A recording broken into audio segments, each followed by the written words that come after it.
Good morning students. अज आपां topic discuss करन जा रहे हैं जिसका नाम है power and exponents. Power and exponents जिसनूं असीं पंजाबी दे विच घात अते घात अंक भी कहंदे हां। तो let's start with the new topic and this will be very helpful for your for covering your new syllabus.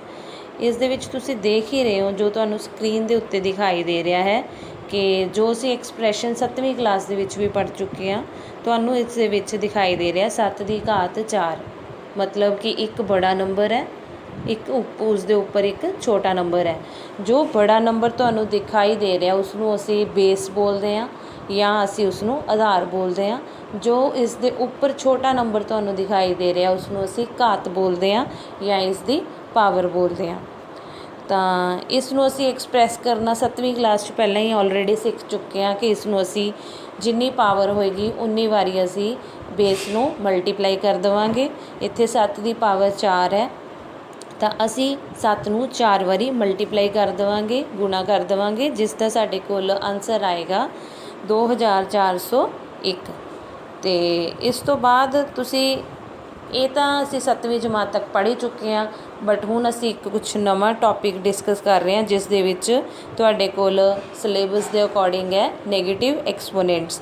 Negative exponents क्या हुंदे ने जिस दे विच साडे कोल पावर जो है वह माइनस दे विच हुंदी है। 7 की घात इत्थे तुहाडे कोल दित्ती गई है -4।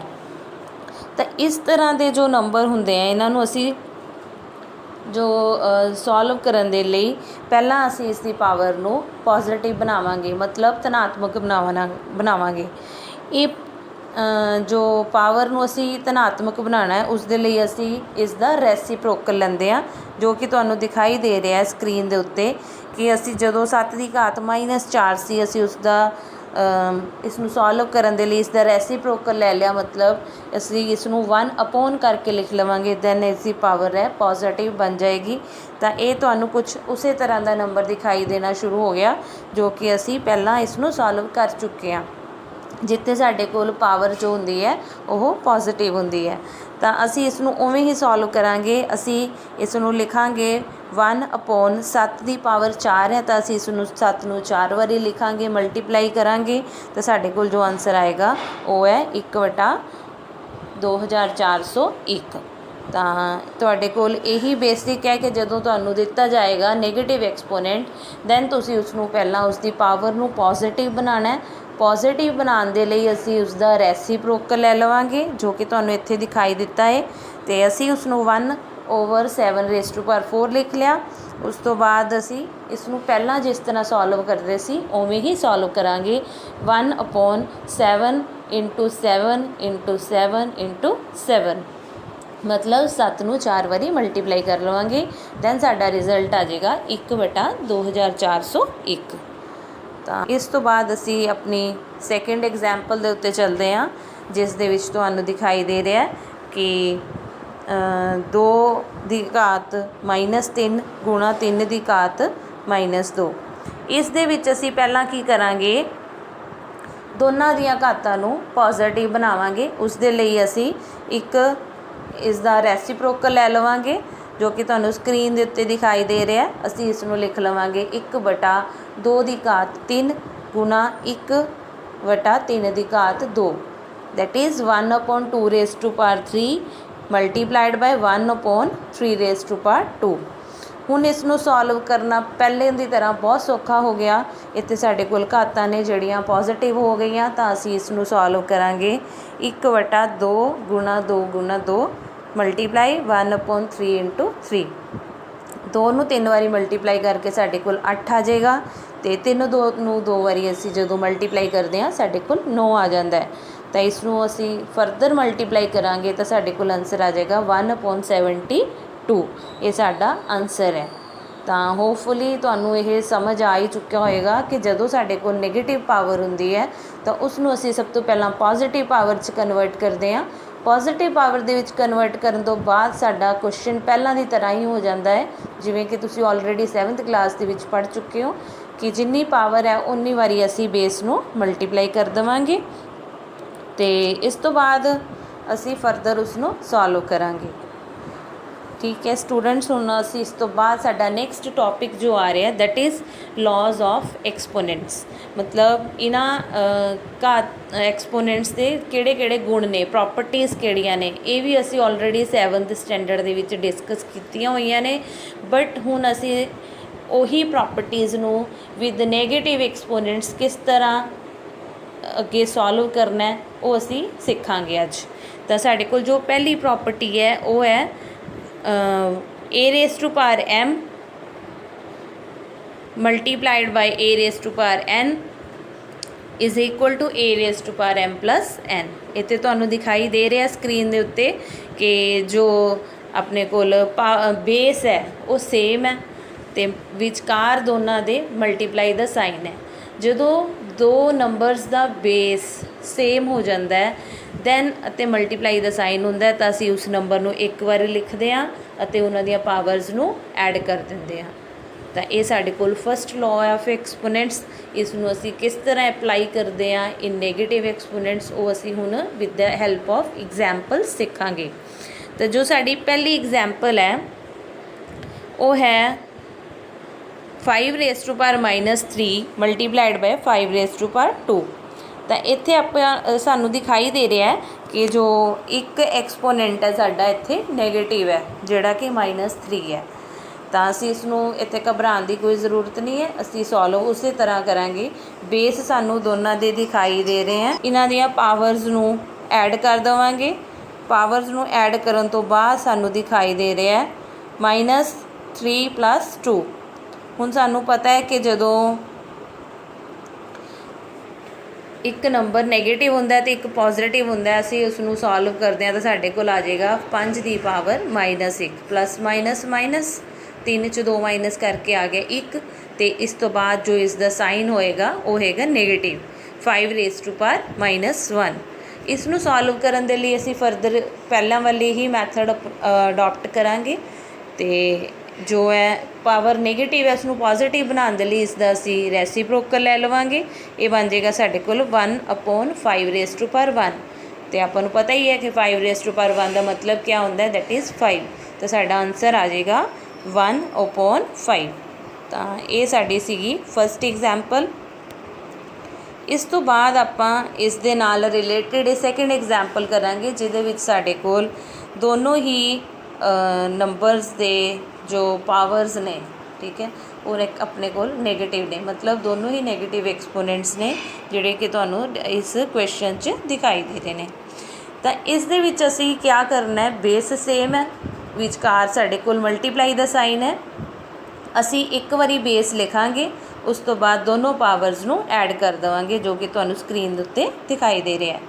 ਇਸ ਤੋਂ ਬਾਅਦ ਸਾਨੂੰ ਪਤਾ ਹੈ ਕਿ ਜੇ ਇੱਕ ਨੰਬਰ ਦੇ ਦੋ ਨਿਸ਼ਾਨ ਹੋਣ ਤਾਂ ਪਹਿਲਾਂ ਅਸੀਂ ਉਸਨੂੰ ਇੱਕ ਸਾਈਨ ਦੇ ਵਿੱਚ ਕਨਵਰਟ ਕਰਦੇ ਹਾਂ। -2 ਲਿਖ ਦੇਵਾਂਗੇ, ਉਸ ਤੋਂ ਬਾਅਦ 3 ਦੇ 2 ਨਿਸ਼ਾਨ ਆ ਰਹੇ ਨੇ ਪਲੱਸ ਅਤੇ ਨੈਗੇਟਿਵ। ਤਾਂ ਸਾਨੂੰ ਪਤਾ ਹੈ ਕਿ ਪਲੱਸ ਪੋਜ਼ੀਟਿਵ ਨੈਗੇਟਿਵ ਕਿਆ ਹੁੰਦਾ ਨੈਗੇਟਿਵ।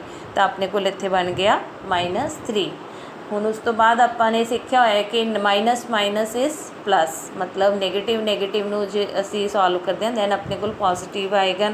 ਉਹਨਾਂ ਨੂੰ ਮਤਲਬ -2 ਅਤੇ -3 ਆਪਣੇ ਕੋਲ ਹੋ ਗਿਆ -5। ਇਸ ਤੋਂ ਬਾਅਦ ਇਸ ਨੂੰ ਫਿਰ ਤੁਹਾਨੂੰ ਸੋਲਵ ਕਰਨਾ ਆਉਂਦਾ ਕਿ ਇਹਦਾ ਨੈਗੇਟਿਵ ਪਾਵਰ ਨੂੰ ਕਨਵਰਟ ਕਰਦੇ ਹਾਂ ਤਾਂ ਸਾਡੇ ਕੋਲ ਕਿਆ ਬਣੇਗਾ 1/3 raised to power 5 ਅਤੇ ਇਸ ਨੂੰ ਉਸ ਤੋਂ ਬਾਅਦ ਅਸੀਂ 5 ਵਾਰੀ ਮਲਟੀਪਲਾਈ ਕਰਾਂਗੇ then we will get the answer 1/243। Then I hope ਕਿ ਤੁਹਾਨੂੰ ਫਸਟ ਲਾਅ ਆਫ ਐਕਸਪੋਨੈਂਟਸ ਜੋ ਹੈ ਕਲੀਅਰ ਹੋ ਚੁੱਕਿਆ ਹੋਏਗਾ। ਅਤੇ ਇਹੀ ਇਸ ਤੋਂ ਬਾਅਦ ਆਪਾਂ ਨੈਗੇਟਿਵ ਐਕਸਪੋਨੈਂਟਸ ਦੇ ਨਾਲ ਰਿਲੇਟਿਡ ਜੋ ਹੈ ਉਹ ਸੈਕਿੰਡ ਲਾਅ ਆਫ ਐਕਸਪੋਨੈਂਟਸ ਪੜ੍ਹਾਂਗੇ। ਇਹ ਲਾਅ ਆਪਾਂ ਨੂੰ ਕਿਆ ਕਹਿੰਦਾ ਹੈ ਕਿ a raised to power m divided by a raised to power n is equal to a raised to power m minus n। ਇੱਥੇ ਸਾਡੇ ਕੋਲ ਬੇਸ ਸੇਮ ਹੈ, ਜੇ ਸਾਨੂੰ ਬੇਸ ਦਿਖਾਈ ਦੇ ਰਿਹਾ ਹੋਵੇ ਤਾਂ ਇੱਥੇ ਸਾਡੇ ਕੋਲ ਬੇਸ ਹੈ ਉਹ ਸੇਮ ਹੈ ਦੈਟ ਇਜ਼ a, ਬਟ ਜੋ ਸਾਈਨ ਹੈ ਉਹ ਆਪਣੇ ਕੋਲ ਡਿਵਾਈਡ ਦਾ। ਦੈਨ ਆਪਾਂ ਨੇ ਇਸ ਨੂੰ ਕਿਸ ਤਰ੍ਹਾਂ ਲਿਖਣਾ ਹੈ ਕਿ ਜੋ ਬੇਸ ਹੈ ਉਸ ਨੂੰ ਇੱਕ ਵਾਰੀ ਲਿਖਾਂਗੇ ਅਤੇ ਜੋ ਪਾਵਰ ਹੈ ਉਸ ਨੂੰ ਅਸੀਂ ਪਲੱਸ ਕਰਨ ਦੀ ਬਜਾਏ ਇੱਥੇ ਮਾਈਨਸ ਕਰਾਂਗੇ ਕਿਉਂਕਿ ਇੱਥੇ जो है साइन डिवाइड दा मतलब भागदा है। ठीक है, तो ये अपने को सैकेंड लॉ है एंड असी इसी लॉ की हैल्प नाल इस नाल रिलेटिड जो है वो कुछ एग्जाम्पल्स नू देखते हैं। पहली एग्जाम्पल के सानू दिखाई दे रहा है 10⁻⁻5 डिवाइडिड बाय 10⁻2। हुण इत्थे साडे कोल बेस है दैट इज़ 10, बेस 10 आ रहा है तो साइन जो है वो डिवाइड का आ रहा है। असी क्या करांगे, बेस नू एक बार लिखांगे, बेस नू एक बार लिखण तो बाद साडे कोल जो इसकी पावर है वो क्या हो जाएगी माइनस, इत्थे अपने कोल -5 -2 दैट इज़ -7। हुण इस तो बाद असी इसनू सॉल्व करना है तो साडे कोल आ जाएगा ਜਦੋਂ ਉਸਨੂੰ ਨੈਗੇਟਿਵ ਪਾਵਰ ਨੂੰ ਅਸੀਂ ਨੈਗੇਟਿਵ ਐਕਸਪੋਨੈਂਟ ਨੂੰ ਪੋਜ਼ਿਟਿਵ ਦੇ ਵਿੱਚ ਕਨਵਰਟ ਕਰਨਾ ਦੈਨ ਅਸੀਂ ਇਸ ਦਾ ਰੈਸੀਪ੍ਰੋਕਲ ਲੈ ਲਾਂਗੇ। ਰੈਸੀਪ੍ਰੋਕਲ ਲੈਣ ਦੇ ਨਾਲ ਸਾਡੇ ਕੋਲ ਜੋ ਇਸ ਦਾ ਰਿਜ਼ਲਟ ਤੁਹਾਨੂੰ ਦਿਖਾਈ ਦੇ ਰਿਹਾ ਦੈਟ ਇਜ਼ 1/10⁻7। ਤਾਂ ਅਸੀਂ 10 ਨੂੰ 7 ਟਾਈਮ ਲਿਖਾਂਗੇ, ਮਲਟੀਪਲਾਈ ਕਰਾਂਗੇ, we will get the answer 1/1 crore. Then ਇਹ ਆਪਣੇ ਕੋਲ ਹੋ ਗਿਆ ਇਸ ਦਾ ਆਂਸਰ। तो इस नाल रिलेटिड जो असीं सैकेंड एग्जाम्पल देखिए उस दे विच साडे कोल दिखाई दे रहा है कि दोनों ही पावर्स जो ने वो नेगेटिव आ रही ने। तो इत्थे घबराने की ज़रूरत नहीं है, सानू पता है लॉ क्या है, उहदे अकॉर्डिंग क्या है 3 नूं असीं एक बारी लिखांगे, उस तो बाद पावर्स ने उसनूं असीं माइनस कर देना, माइनस कर देना बहुत ईजी है। तो ये पहली पावर -4 है, दूजी पावर -2 है, दोनों नूं माइनस करना। ठीक है जी, हुण अपने कोल 2 के 2 साइन आ गए ने, दोनों नूं असीं एक साइन च कन्वर्ट करना है, माइनस माइनस प्लस। हुण उस तो बाद -4 दे विच जदों असीं 2 ऐड करांगे we will get the answer 3⁻2। हुण ये नैगेटिव एक्सपोनेंट है, फरदर इसनूं असीं पहलां पॉजिटिव च कन्वर्ट करांगे, उहदे लई असीं क्या करांगे 1 मतलब इसका रेसिप्रोकल ले लाँगे दैट इज़ 1/3⁻2। इसनूं फरदर असी सॉल्व किया मतलब 2 टाइम मल्टीप्लाई किया, साडे कोल आंसर आ जाएगा 1/9। ये साडा आंसर है। होपफुली तुहानूं ये भी क्वेश्चन जो है वो ईजिली क्लीयर हो चुका होएगा। हुण असी इन्हां दोनों लॉज नूं अप्लाई करके एक होर एग्जाम्पल्स नूं सॉल्व करांगे। इहदे विच तुहानूं दिखाई दे रहा है कि अपने को ब्रैकेट दे विच क्या दिता है 5⁻⁻4 multiplied by 5⁻2 plus then bracket close divided by 5⁻3। ये देखो पहला असी इस ब्रैकेट नूं सॉल्व करांगे। इस ब्रैकेट के उत्ते साडा फर्स्ट लॉ लग रहा है कि बेस इज सेम एंड दोनों के विचकार जो साइन है मल्टीप्लाई है। सो असी उही लॉ नूं याद करते हुए क्या करांगे, बेस नूं एक बार लिख के इस दी पावर्स नूं ऐड कर देवांगे। तो साडे कोल आ जाएगा इसनूं सॉल्व करके 5⁻2।